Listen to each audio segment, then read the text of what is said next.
Une fois le verdict prononcé par la cour d'assises d'Évry, les frères de Marie-Christine Odo se sont dit satisfaits.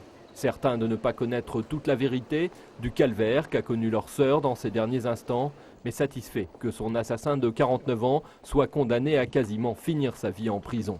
La cour ayant prononcé la perpétuité accompagnée d'une peine de sûreté de 22 ans et d'un suivi socio-judiciaire de 10 ans. On ne connaît pas la vraie vérité. Il y a encore plein d'interrogations qui restent pour nous et on ne saura jamais la vérité. Mais grâce au sang-froid de ma sœur, ce que j'ai déjà dit, il est en prison et ne fera plus de mal à personne. La cour n'aura finalement pas suivi le parquet qui, plus tôt dans la journée, avait réclamé la rétention de sûreté. Les avocats de la défense rappelaient eux les regrets de leurs clients et son souhait d'être suivi par des psychiatres pour comprendre les raisons de son acte.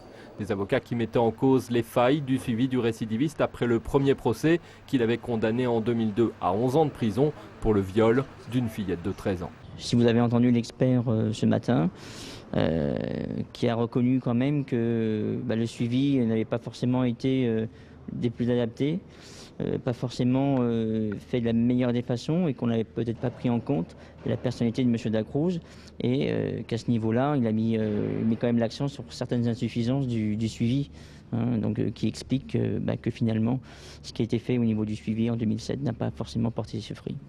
En 2009, ce drame avait relancé le débat sur la récidive des criminels sexuels. Sa forte médiatisation avait provoqué une nouvelle loi pour tenter d'améliorer leur suivi.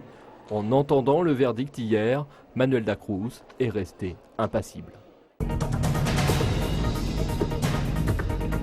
Le théâtre de Longjumeau est pourvu depuis ce matin d'un défibrillateur automatique offert par GRDF et sa directrice territoriale Carmen Munoz. En lien avec les communes, on contribue à l'installation des défibrillateurs et on les fait surtout dans des lieux emblématiques parce qu'en même temps d'apporter en fait ces services de défibrillateurs à l'intérieur d'un lieu qui reçoit du public, il peut être aussi porté à connaissance de l'ensemble des citoyens. J'ai le grand plaisir de remettre ces défibrillateurs automatique au nom des GRDF, donc à la commune des Longjumeau et au théâtre des Longjumeau, afin que cet équipement puisse contribuer à sauver des vies.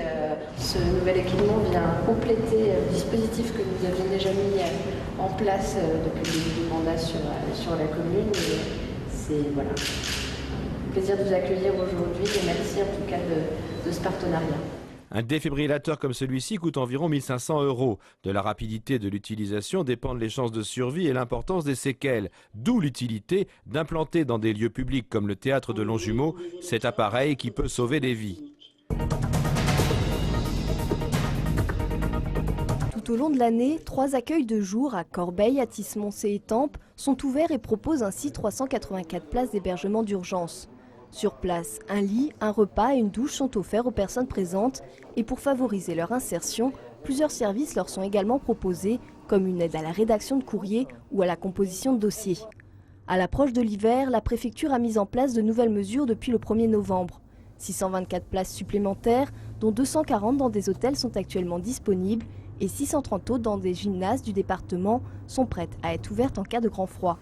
Le public, parfois très marginalisé, ne sollicite pas le 115 et dans l'optique de ne laisser personne pour compte, la Croix-Rouge organise des maraudes, une en journée et 2 la nuit.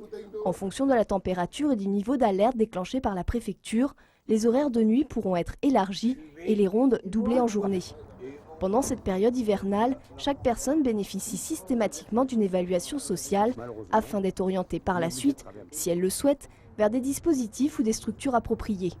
En Essonne, 750 places en hébergement d'insertion et 1742 en logement de transition, c'est-à-dire des résidences sociales, sont occupées toute l'année et servent de tremplin vers un avenir un peu plus souriant.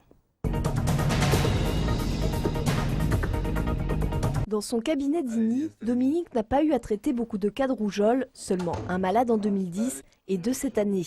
Forte fièvre et éruption cutanée sont les 2 principaux symptômes de cette maladie virale qui peut s'avérer fatale si elle se complique. Elle peut ressembler à d'autres maladies, d'autres maladies qui donnent des boutons de la même façon.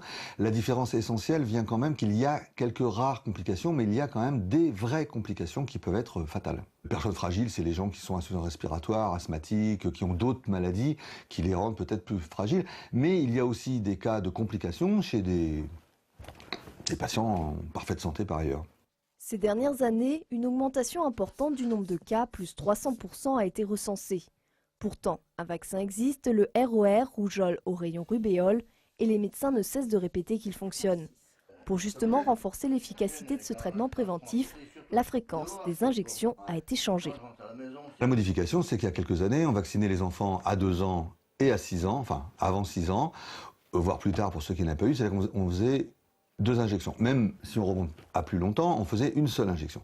Aujourd'hui, on nous demande de vacciner dès 12 mois et le deuxième vaccin le plus tôt possible, 13, 14 ou 15 mois. Donc on nous a demandé de raccourcir le calendrier de vaccination. D'après les études, la principale cause de la recrudescence de la rougeole est due à une absence de vaccination ou de l'injection de la deuxième dose durant l'enfance. Pour info, le vaccin peut se faire même à l'âge adulte. L'Essonne compte 9 postes sources comme celui-là. Ici, l'électricité arrive par fil aérien ou souterrain en 220 000 volts, puis est réduite en 20 000 volts. Cette nouvelle puissance électrique part ensuite directement vers les postes de distribution des différentes villes qui dispatchent le courant aux consommateurs.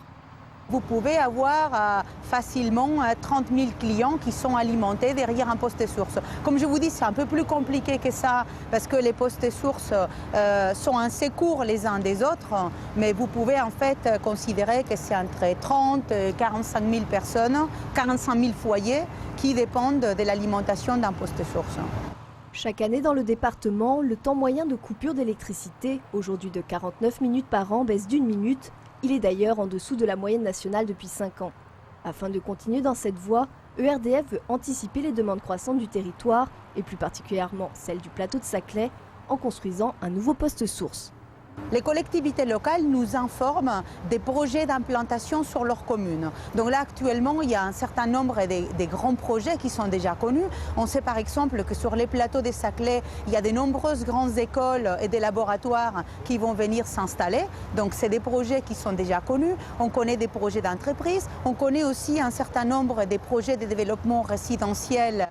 3 postes sources traitent déjà ce secteur et leur rendement devrait dans les prochaines années augmenter entre 4 et 9%. Le futur édifice, situé entre Palaiseau et Saclay, devrait quant à lui être mis en service à partir de 2016. Côté architecture, rien à voir avec celui-ci, tout sera intégré dans l'environnement et les lignes électriques, toutes souterraines. Le pôle de recherche accueille 240 enseignants et chercheurs sur quelques 6000 m² pour travailler dans divers secteurs, sécurité de logiciels ou bien, entre autres, réseaux sans fil. Vous allez trouver, à la fois en termes de personnel technique, administratif et de scientifiques, vous allez trouver à la fois des enseignants-chercheurs de Paris Sud, des chercheurs CNRS et des chercheurs INRIA. Et parmi les équipes du LRI, qui comptent une douzaine d'équipes, vous en avez 7 qui sont communes, donc imbriquées, communes partiellement ou totalement avec INRIA.